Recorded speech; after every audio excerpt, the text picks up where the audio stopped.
Hello student, it is the second chapter of class 6 from Honeysuckle, and in this chapter I am going to teach you about a story of a dog, how he found his new master.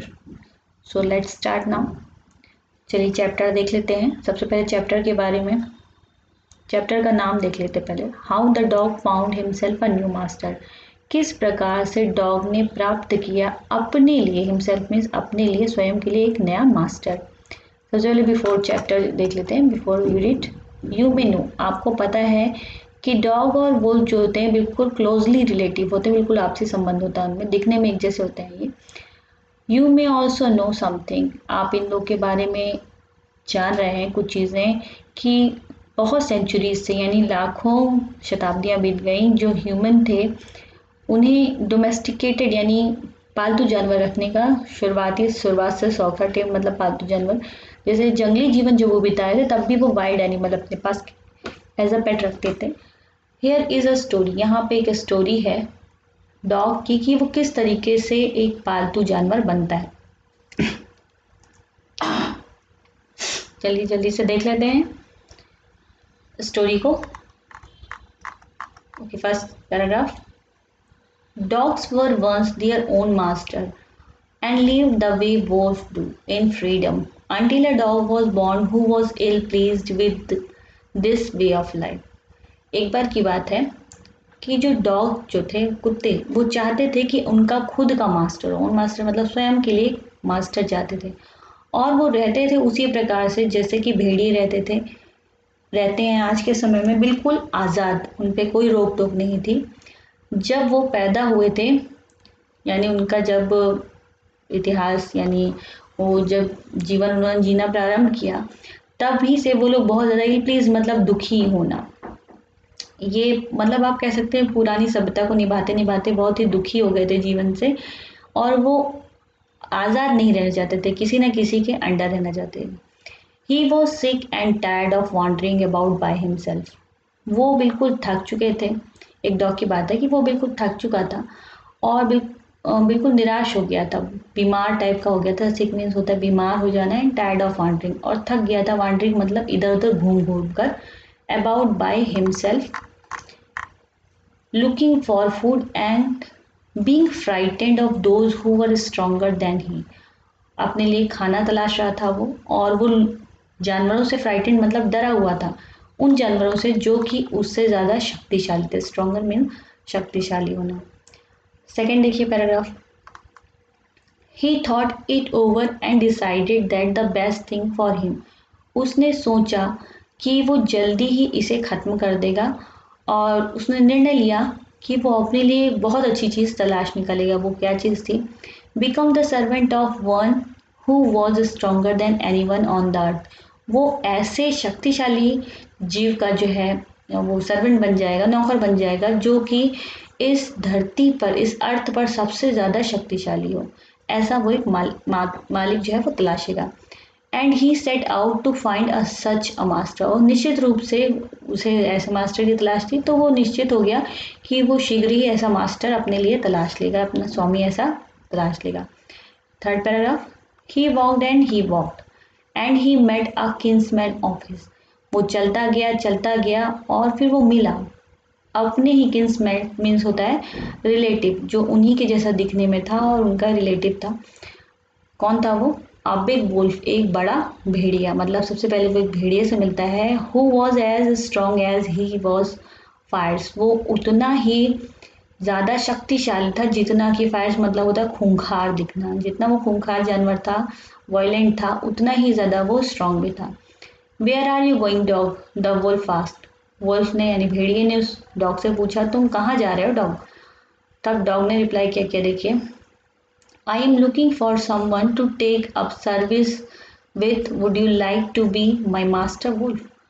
Dog ने कहा कि मैं तलाशने जा रहा हूँ एक ऐसे जानवर को, ऐसे जीव को जो कि मुझे अपना सेवक बना ले, जो कि मेरे से सेवा ले। सर्विस मीन्स सेवा होना। क्या तुम पसंद करोगे मेरा स्वामी बनना, मेरा मालिक बनना? वुल्फ को उसने एड्रेस करते हुए डॉग ने कहा। I don't see why not, the wolf said. Wolf ने कहा क्यों नहीं, मैं निश्चित रूप से तुम्हें अपना नौकर बनाऊंगा, तुम्हारा मालिक बनूंगा। एंड दिस एग्रीड अपॉन, और इस तरीके से वो उसकी बात से सहमत हो गया, एग्री हो गया। The two of them went one together, वो दोनों एक साथ चलते गए। उसके बाद देखिए क्या हुआ, दे वॉकड एंड दे वॉकड, वो चलते गए और चलते गए। एंड ऑल ऑफ सडन, और अचानक, the wolf lifted his nose, wolf ने अपनी नाक ऊपर उठाई। स्निफ्ड, सूंघना शुरू हुआ। डार्टेड क्विकली, और पीछे तेजी से पीछे जाने लगा। डार्टेड क्विकली मीन्स तेजी से पीछे जाना। ऑफ द पाथ, अपने रास्ते से। And into the bushes and crept in deeper into the forest, और पीछे के बल वो रेंगते हुए कहाँ चला गया, झाड़ियों में घुस गया, बशेस में घुस गया।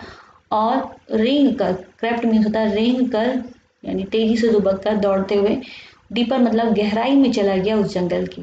The dog was much surprise, dog ने जब वुल्फ की ऐसी हालत देखी तो बहुत ज़्यादा सरप्राइज हो गया, मतलब उसे आश्चर्य हुआ, आखिर ऐसा क्या हुआ, वो यहाँ से भाग गया। What's come over you master, he asked, उसने पूछा कि आखिर आपके साथ क्या हुआ है master.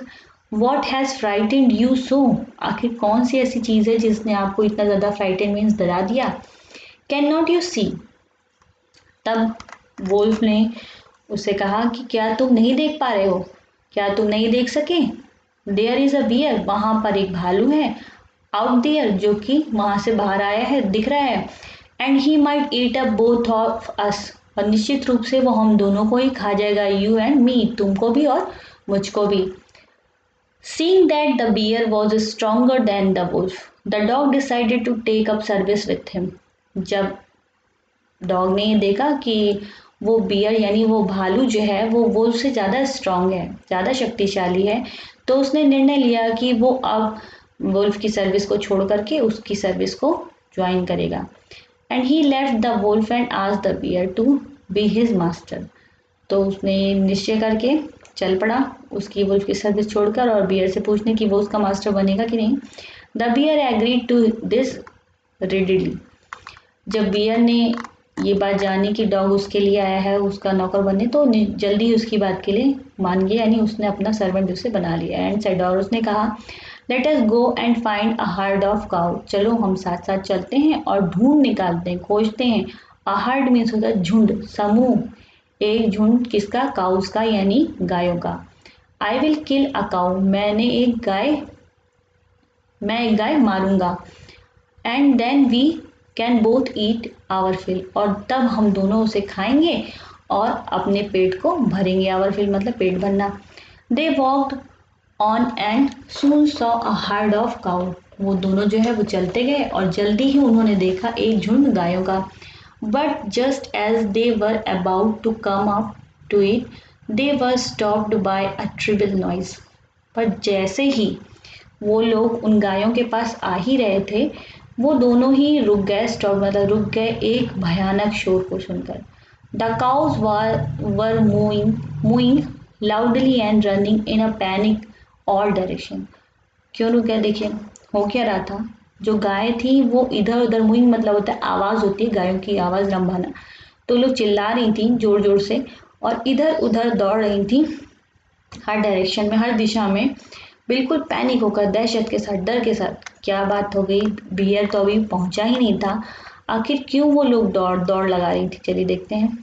7 paragraph. The bear looked out from behind a tree, bear जो है वो एक पेड़ के पीछे छिपा था, वहां से छिपकर देख रहा था ये सब पेड़ के पीछे से। And then he too ran hastily deeper into the forest, और उसने पता नहीं क्या ऐसा देख लिया कि वो भी तेजी से, हेस्टली मतलब तेजी से, जल्दी से, डीपर मीन्स गहराई में चला गया जंगल की। दौड़ता हुआ, जो हालत वुल्फ की हुई वही हालत इस बियर की भी, वो भी जंगल में भाग गया। आखिर उसने क्या देख लिया था। Now why did I have to come here, said the dog, it is the lion who rules the forest in this part. अब जब डॉग ने ये हालत बियर की देखी, उसे फिर सरप्राइज हो, उसने पूछा कि आखिर क्यों हम उस जगह को छोड़कर यहाँ आ गए। डॉग ने ये बात उस बियर से पूछी, तो बियर ने रिप्लाई किया, ये जो था वो शेर था, जिसकी वजह से वो गायें इधर उधर भाग गई थी, उसका कारण शेर था और वो इस जंगल का राजा है। The lion, who is he? Dog ने फिर पूछा, शेर ये कौन होता है? डोंट यू नो, क्या तुम्हें नहीं पता है? He is the strongest beast on the earth. वो इस पूरी धरती पे सबसे ज़्यादा बहादुर, सबसे ज़्यादा शक्तिशाली जानवर है। Well then I will say good bye to you bear. ये इतना सुनते ही डॉग ने बियर को भी गुड बाय कह दिया और उसने कहा, I want a master who is stronger than any one on the earth. और मैं एक ऐसा मास्टर चाहता हूँ जो इस पृथ्वी पर सबसे ज़्यादा स्ट्रॉन्गर हो, यानी उससे ज़्यादा स्ट्रॉन्ग कोई ना हो।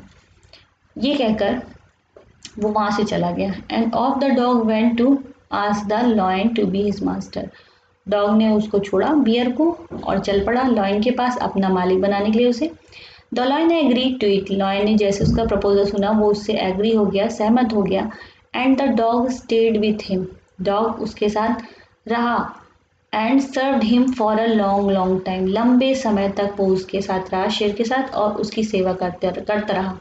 It was a good life. ये उसके लिए बहुत अच्छा जीवन था। And he had nothing to complain of. उसके पास कोई भी शिकायत करने के लिए कोई चीज़ नहीं थी। For there was no stronger beast in the forest than the lion. क्योंकि अब जंगल में शेर से ज़्यादा स्ट्रॉन्गर कोई भी जानवर नहीं था। And no one dare touch the dog or offend him in any way. और किसी में इतनी हिम्मत नहीं थी, साहस नहीं था, डेयर मतलब साहस होना, कि वो उसे छू सके और उसको ऑफेंड कर सके, यानी उसका विरोध कर सके किसी भी प्रकार से। But one day the two of them were walking side by side along a path. पर एक दिन की बात है जब वो दोनों ही क्या कर रहे थे, जा रहे थे, यानी शेर और वो डॉग दोनों ही फुटपाथ के किनारे किनारे जा रहे थे। That ran amid bare cliff when all of sudden the lion stop. पर जब जैसे ही एक क्लिफ मतलब छोटी चट्टान आई, बड़ी सी छोटी चट्टान, उस पर वो शेर जो है वो खड़ा था। अचानक ही वो लॉयन जो है उसके पास रुक गया। He gave a great roar. और वो तेजी से दहाड़ने लगा। And struck the ground angrily. और उसने पंजों से अपने ग्राउंड पे यानी ज़मीन पर तेजी से जो पास थे उन्हें धंसा दिए ज़मीन पे। With his paws such as force that a hole form there. इतनी तेजी से उसने अपने पंजों से ज़मीन पर प्रहार किया कि वहाँ पर एक गहरा होल बन गया, एक गड्ढा बन गया। Then he began to back away very quietly. और उसके बाद धीरे धीरे वो अपनी जगह से पीछे खिसकने लगा। What is it master, is anything wrong? Asked the dog surprise. Dog के तो सरप्राइज की यानी आश्चर्य की सीमा ही नहीं रही। उसने पूछा कि क्या कुछ गलत है यहाँ पर? आखिर क्यों आप ऐसे रिएक्ट कर रहे हैं? I smell a man coming this way, the lion said. Lion ने कहा कि मैं महसूस कर सकता हूँ, सूंघ सकता हूँ कि एक आदमी इधर ही रास्ते पे आ रहा है। We had better run for it or we will be in trouble, we will be in trouble. उन्होंने कहा कि हमारे लिए यही बेटर है कि हम इस रास्ते से हट जाएं और चले जाएं जंगल में, और नहीं तो हम दोनों ही परेशानी में पड़ जाएंगे, ट्रबल में पड़ जाएंगे। Oh well then I will say good bye to you. तो उसने कहा अगर ऐसा है तो मैं निश्चित रूप से आपको गुड बाय कहता हूँ lion. I want a master who is stronger than any one on the earth. क्योंकि मुझे एक ऐसा स्वामी चाहिए जो इस धरती पे सबसे ज़्यादा स्ट्रॉन्ग हो। ये कहकर डॉग जो है वो लॉयन के पास से भी चला गया। And off the dog went to join. उसने उसकी सर्विस को तुरंत वहीं पे छोड़ दिया और ज्वाइन कर लिया आदमी को, यानी इंसान की नौकरी को करने लगा। इंसान को उसने अपना मालिक बना लिया। And he stayed with him and served him faithfully. वो उसके साथ रहने लगा, स्टेड मतलब रहने लगना, एंड और उसकी सर्व मतलब सेवा करने लगना, बिल्कुल वफादारी के साथ। This happened long long ago. ये घटना बहुत लंबे समय से घटी और अभी तक चली आ रही है। But to this day the dog is man's most loyal servant and knows no other master. और तब से लेकर आज तक जो डॉग है वो मैन के अलावा किसी की सेवा में नहीं गया और उसका सबसे लॉयल एक सर्वेंट बनकर रहा। और आज भी आप लोग देख सकते हैं कि हर घर में डॉग जो है वो as a good servant treat किए जाते हैं और अच्छे से अपने मालिक के साथ रहते हैं, उनकी वफादारी करते हैं, और मैन ही आज भी उनकी देखरेख कर रहे हैं। Okay, thanks for watching this video. अगर वीडियो में कोई भी चीज़ ना समझ में आई हो तो प्लीज़ नीचे इनबॉक्स में कमेंट करके मुझे बताइएगा। और वीडियो अगर अच्छा लगा हो तो वीडियो को लाइक कर दीजिए और सब्सक्राइब कर दीजिए, ताकि आपको आगे इन्फॉर्मेशन चैनल पे मिलती रहे कि वीडियोस आ रहे हैं। Okay, thanks for watching this video.